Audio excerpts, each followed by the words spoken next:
ça peut être fort. Alors, on va justement parler de ces sujets en nous rendant dans une exposition qui est baptisée Frontières au Musée de l'Histoire de l'Immigration à Paris.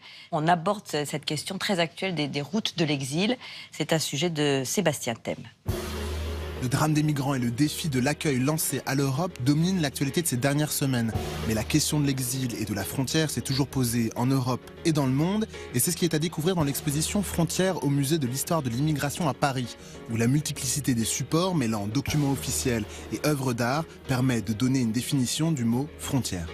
Là, vous avez donc cet atlas in fine qui est une vraie création dans l'espace et tout ça. C'est chouette pour les élèves, c'est une vraie ouverture d'esprit, quoi. Et voir la frontière à travers différents prismes.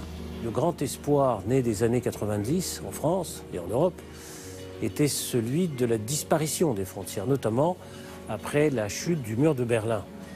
Or, ce à quoi on assiste malheureusement depuis quelques années, c'est au contraire à la résurgence des frontières.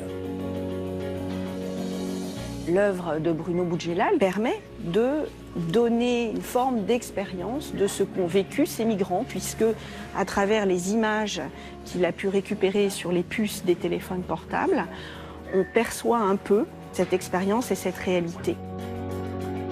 L'exposition s'ouvre par des images documentaires de ce qu'on appelle les haragas. Haragas, ça veut dire brûler, c'est brûler ses papiers, brûler son identité, dissimuler sa vie pour tenter une grande aventure qui, quelquefois, se termine cruellement. Moi, je trouve que ça montre que ça a toujours existé et que, du coup, chaque cas est différent. Comme on voit, c'est pas chaque question, chaque pays a eu des réponses différentes à cette question. Je sais pas si ça donne des réponses pour le contexte actuel, mais ça donne une vision d'ensemble du problème, peut-être. Ça montre en tout cas qu'on est dans une période de fermeture, de peur, et que des périodes comme ça, on en a connues par le passé, en fait, et que l'histoire se répète, quoi, malheureusement. C'est pas du tout une question d'actualité, en fait. Et ça permet de prendre du recul sur les informations qu'on nous déverse.